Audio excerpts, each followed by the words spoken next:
Yeah, you can be removed. Actually, you're not allowed to speak. Your time has Take your expired. Starbucks with you. Mr. Garcia, Mr. Raskin, you're out of line. Your times have expired. I now recognize Dr. Jackson from Texas for 5 minutes of questions. Thank you, Mr. Chairman.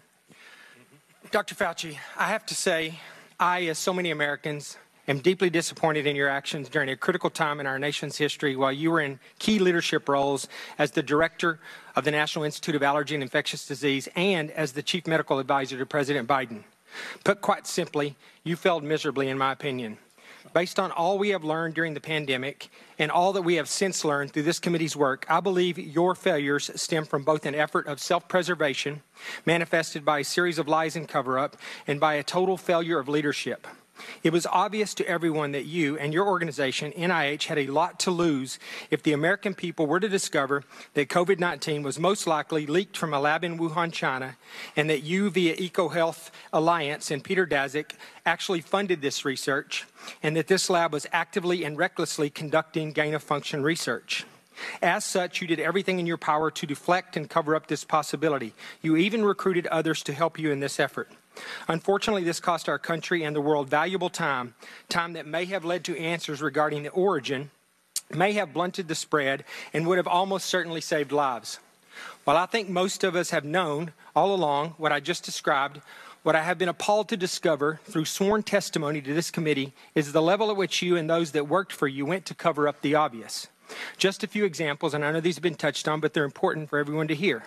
Dr. Lawrence Tabak, former acting director of NIH, testified that under the generic definition that NIH did in fact fund gain-of-function research.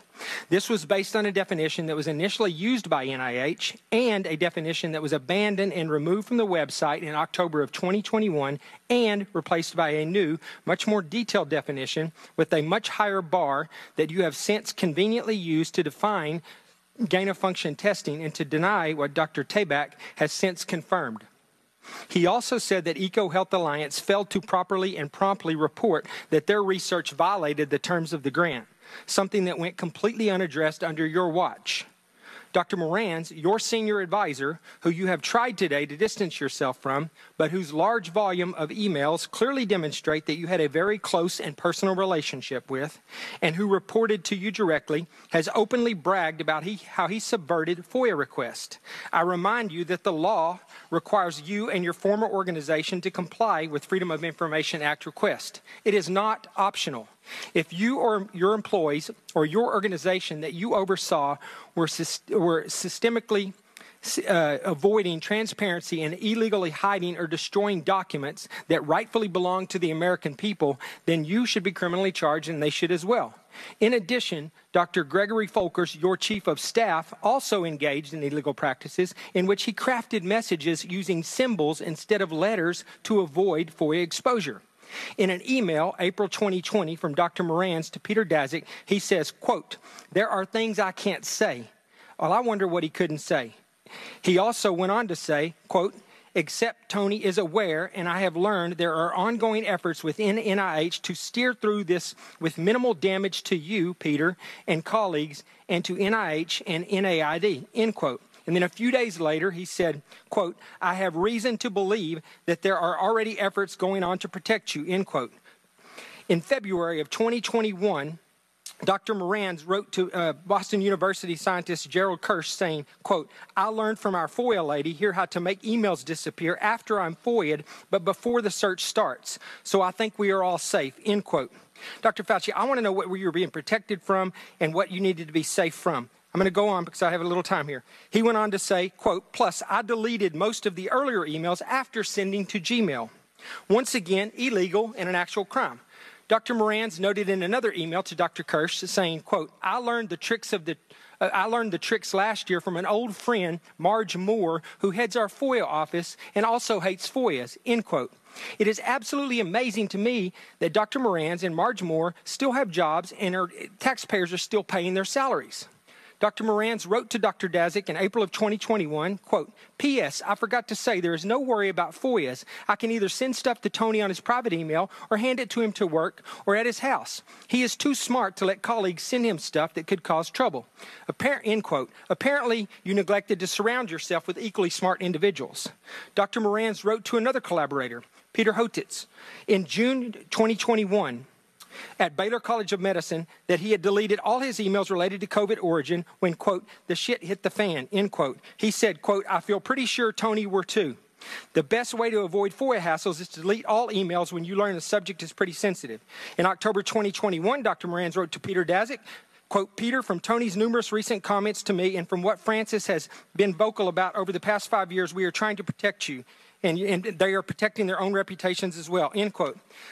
I'll just jump ahead. The American people can rest assured that we are going to continue to pursue answers and we continue to push for full accountability from you and your colleagues despite continuing efforts to try to cover this up. Dr. Fauci, history will not be kind to you and you will be known as the man who put his personal interest before the interest of the American people, the very people that you were supposed to be protecting. Your actions, along with several others we have had before this committee, have completely eroded America's trust in our public health system and the agency that you represented for half a... But you also told the American people they had to distance by 6 feet. They had to wear masks. But let's also talk a little bit further about the type of science that you represent. NIH scientists made $710 million in royalties from drug makers, a fact that's been hidden. Let's talk about the fact about, is it right for scientists and doctors getting paid by the American people, government taxpayer paychecks, to get patents where they're paid millions and hundreds of millions of dollars in royalty fees, especially when the NIH and these government agencies, most powerful agencies in our country, are recommending medical suggestions and advice and making up guidelines like 6 feet distancing and masking of children. Do you think that's appropriate? Do the American people deserve to be abused like that, Mr. Fauci? Because you're not doctor, you're Mr. Fauci in my few minutes. No, I don't need your answer. I want to talk about this right here. Mr. Chairman, Fauci, objection. Objection. I reclaim my time. I reclaim my time, Mr. Raskin. Gentlelady will suspend. Mr. Chairman, Point of order. Just in terms of the rules of decorum, are we allowed to deny that a doctor is a doctor just because we don't want him to be a doctor? Yes, because in my time, that man does not deserve to have a license. As a matter of fact, it should be revoked, and he belongs in Gentlelady will prison. suspend. Yeah,